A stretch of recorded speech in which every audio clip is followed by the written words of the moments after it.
आज भूम आणि परांडा शहर बंदची हाक देण्यात आली आहे। धनंजय सावंत आणि केशव सावंत यांच्या धमकी प्रकरणाच्या निषेधार्थ बंदची हाक देण्यात आलेली आहे। तर धमकी प्रकरणाचा तपास योग्य पद्धतीने सुरू आहे अशी माहिती ढोकी पोलिसांनी दिली।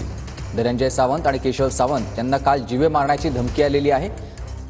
हे दोन्ही बंधू माजी मंत्री तानाजी सावंतांचे पुतणे आहेत। या सगळ्याचा आढावा घेतलाय माझ्या सहकाऱ्यांना। धाराशिव जिल्ह्याचे माजी उपाध्यक्ष धनंजय सावंत असतील, त्यांचे बंधू केशव सावंत असतील, यांना जी जीवे मारण्याची धमकी दिली होती।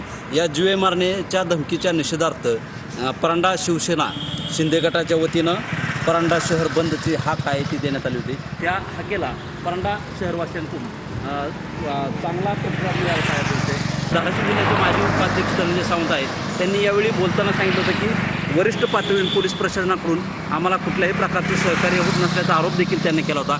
व काही दिवसामध्येच मी मुख्यमंत्री देवेंद्र फडणवीस असतील, उपमुख्यमंत्री एकनाथ शिंदे असतील यांची भेट घेऊन या गोष्टीबाबत न्याय मागणार असल्याचंही त्यांनी यावेळी बोलताना सांगितलेलं आहे। शीतलकुमार मोठे, TV9 मराठी, परांडा, धाराशिव।